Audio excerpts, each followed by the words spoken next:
Televisa presenta.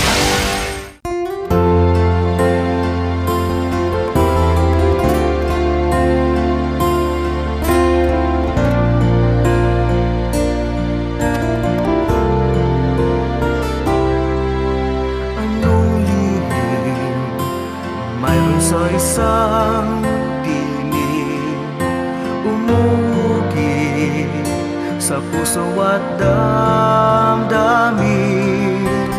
Siyang bulong manatili sa iyong pagsinta. Dama mula paggising kahit nasan pa.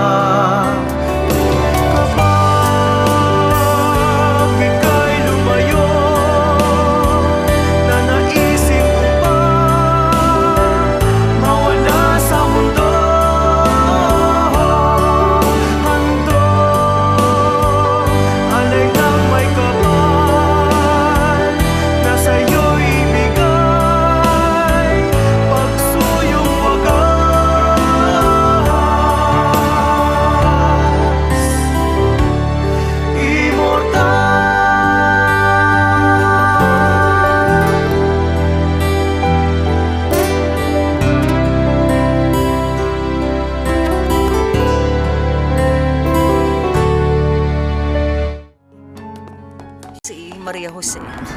Masaya akong makilala kayo. Si Raquel, ang anak ko, at ang kanyang asawa si Roberto. Si Paula, kapatid ni Maria Jose. Kumusta po kayo? Nasaan si Bruno? Baka nandun na siya, naghihintay sa atin sa funeraria.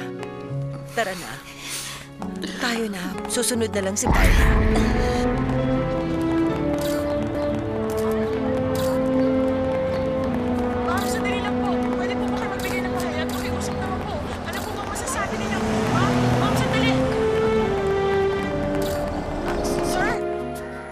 Ano nangyari? Nakita mo si Gera? Opo, natakasan na naman ako eh. Lalagyan natin siya na alambre, yung mas manipis. Kung hindi, baka pati ito'y malulok niya. Opo.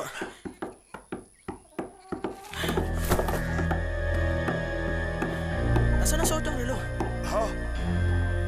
Ay, inalis ko. Bakit po? Pag namatay siya, ano ba silbi nun? Tiyo, sakay natin sa kariton. Hayaan natin makuha ng mga rumuronda. Ano? Isasagay sa kariton? Eh kung doon siya abutin ng kamatayan, eh di tayong dalawa pa mapagbibintangan. Anong gagawin natin? Hayaan na lang ba natin siya mamatay dito?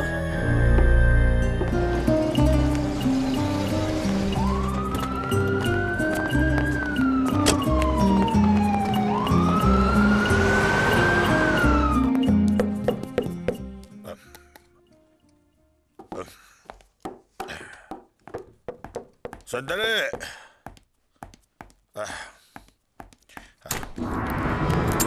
Alejandro, anong ginagawa mo rito? Umalis siya, nagpunta ng Merida. Alam ko. Wala pa siyang sinabi sa'yo. Ano yun? Tungkol saan? Ikaw at ang matalik mong kaibigan na si Santos Gonzales ay nagbebenta ng mga nakaw. Hindi totoo yan, Alejandro. Ang ibinebenta namin ay luma at mga gamit na.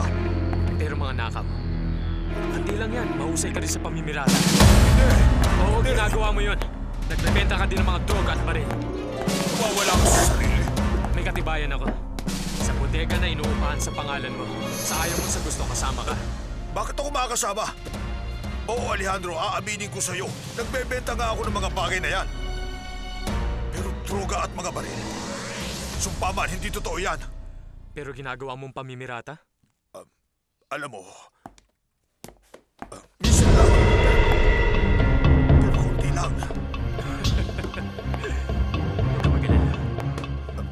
Hindi ko kayo isusunod. Pasensya ka na, Alejandro. Alam mo naman dahil sa aking mga paa, hindi na ako makakapaghanap pa ng trabaho. Ayoko si Maria Jose na lang ang aako ng gastusin sa bahay na mag-isa. At lalo na ngayong kasal na kayo at iyan ang dahilan. Ngayon si Maria Jose ay makikita na ni Alejandro Lombardo. Magiging maganda ang kanyang kinabukasan. Magiging bigla. Pero Sandali ganito. Upo ba? Opo. Alejandro Lombardo, ang asawa ng anak ko. Isa sa pinakamayaman ng pamilya sa Merida. Pero Alejandro, hindi ba't ikaw yun? Si Alejandro Lombardo ay anak ng naging asawa ng aking mama, ama ni Alejandro. Ang pangalan ko ay Bruno Alvarez.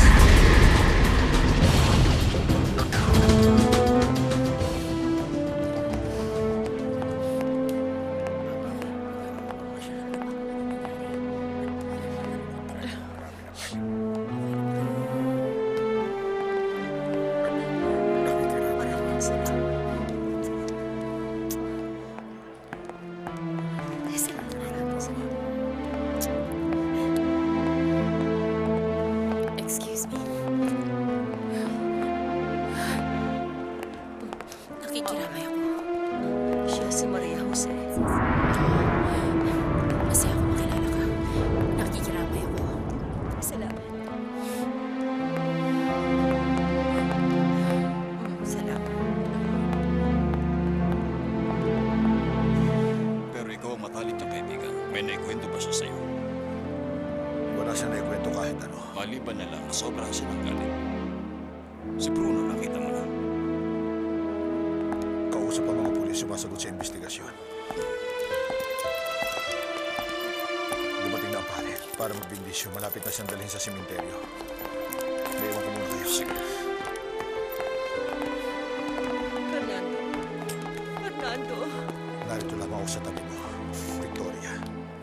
Naiintindihan ko ang damdamin mo, hindi kita iiwanan. Salamat. Sa ngalan ng Ama, ng Anak at ng Espiritu Santo. Amen. Amen. Nandito tayong lahat ngayon upang magpaalam sa ating minamahal sa napakabuting tao na namayapa. Isipin natin na ang paglisan sa mundong ito ay isa lamang pagbabago. Tinatawag natin kamatayan.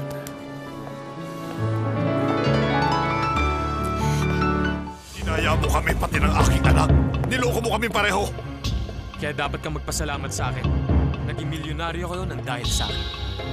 Nagkaroon ka ng napakaraming pera. Isipin mo nga mabuti. Hindi ka ba masaya, Pedro? Sabihin mo, ano? Ikaw. At paano mo nalaman na namatay na ang tao? Ang ibig kong sabihin ang tunay na Alejandro Lombardo. Marami siyang mga kaaway. At merong gustong pumatay sa kanya, kaya naisip ko na hindi siya magtatagal. Kaya pala pinagplanuhan mabuti ang kanyang pagkamatay sa napakagandang pagkakataon. Hindi. Biglaan. Biglaan siyang namatay. Paano kung meron nakakaalam? Walang kahit sino ang may alam. Ang alam ng pamilya niya, si Maria Jose ay kinasal sa kanya. Hindi ba niya alam hanggang ngayon? Hindi pa. Kukumbinsihin ko siya. Pero dapat, magkakampi tayo. Ano, gusto mong kampihan kita sa kasinungalingan mo? Matagal mo nang gawain ang magsinungaling at mantaya para sa kaunting barya. Dito, magkakaroon ka ng milyon. Hindi na ako magtatagal, wala na akong oras. Mula ngayon, mamili ka. Gusto mo bang mamuhay na parang isang prinsipe? O ang mamuhay na parang isang daga? O di ka, isusuplong kita sa mga otoridad. Ang pinakamatindi, doon ka naaabuti ng kamatayan sa bilangguan. Tinatakot mo ba ako?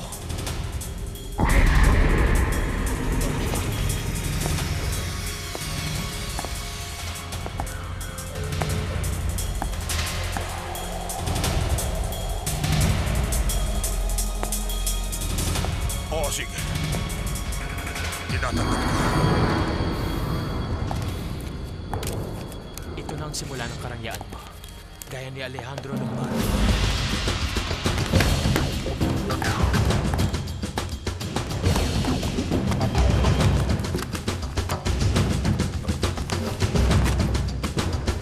Ilang palitrato yan ang aking anak. Photomontage ito. Ibig sabihin, hindi tunay nakuha. Ginawa lang. Pero kapag may pumunta dito sa bahay, siguradong mapapansin to. Lalo na ng mga reporter na gustong pumunta dito. Pakiusap. Ngayon ayon sa ating napagkasunduan, alam mo na ang dapat na isasagot mo sa mga nagtatanong. Tio, kamusta na siya? Ganun pa rin, dumadaig. Palagi ko masakit ang buong katawan. Baka nga nabali ang lahat ng buto niyo sa katawan, Tio.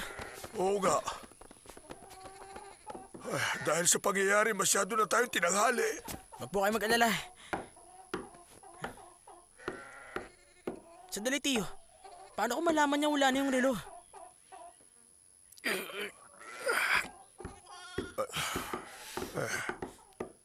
Bugbog ang iyong katawan at maraming sugat. Ano ba nangyari? Di ko alam. Palagay ko pinugbog ka at ninakawan. Wala na nga natira sa'yo kahit pera o gamit o kahit na lahat. Teka, meron akong card at cellphone nakalagay sa jacket ko. Doon ko yun iniwan sa van. Hindi ko nga lang alam kung nandun pa yung jacket. Ikaw ba ang may-ari ng van? Oh, yung pagdalaglag sa bangin. Oo, may kasama akong lalaki at babae. Ano nangyari sa kanila? Babae at lalaki? Natagpuan ka na lang namin nakahangdusay doon mag-isa. Wala ka bang talagang kasama kahit isa doon sa sasakyan mo? Baka naman naglakad ka mula sa pinangyarihan at nawalan ka ng malay nung nakita ka namin doon. Oo, pinilit ko maglakad. Pinilit ko.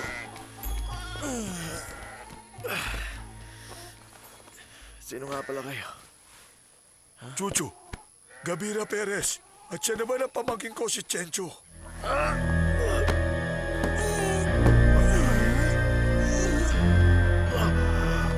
Kailangan ko magpagamot. Nasaan tayo? May malapit bang city dito? Sa syudad. Naku, walang syudad. Malayo eh. Pero doon sa El Sarco. Pero napakalayo nun dito. Humingi ka ng tulong. Bibigyan kita ng pera kahit anong gusto mo. Kahit magkano. Pakiusap, bilisan mo. Pakiusap, sige na. Sige na, maawa ka.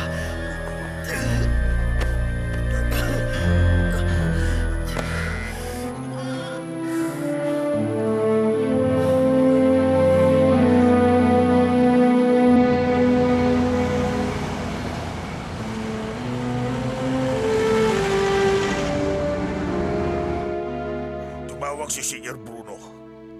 Anong sinabi? Babalik siya ngayong gabi. Maayos na ang lahat.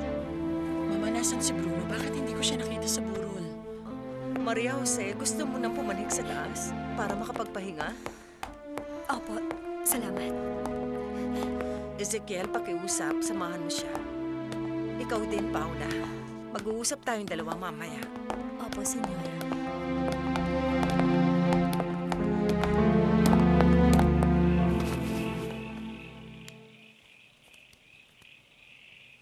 Anong oras na ba?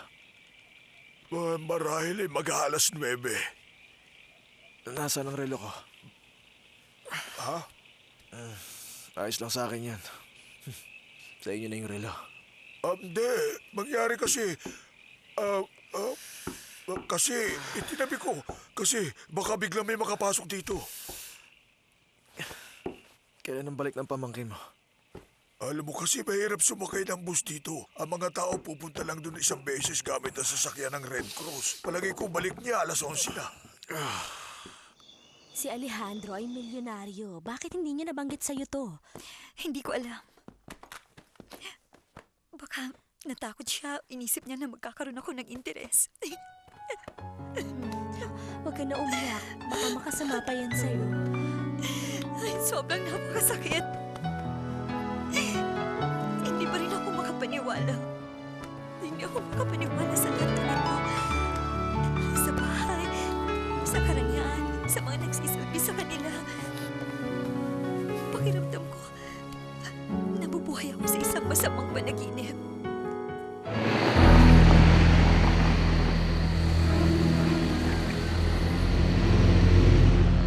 Paano sila nagkakilala? Bakit pinakasalan ni Alejandro ang babaeng yun? Di man lang nagsabi sa atin. Ang sabi niya, hindi raw niya alam na mayaman. At sinabi sa kanyang pamilya na nakatira siya sa Amerika. Para ano? Ewan ko. Hindi ko alam kung bakit niya nagawa ang mga bagay na yan. Na kahit minsan, hindi man lang natin nalaman. Legal ba ang kanilang kasal? Malalaman natin kay Bruno sa kanyang pagbabalik. Kailangan makaisip tayo ng paraan, Victoria. Hindi dapat makuha ng babaeng yun ang lahat. Kapag ang babaeng yun ay legal na asawa ni Alejandro, wala na tayong magagawa. Iiwanan tayo ng wala. Mukha naman siyang mabuting babae.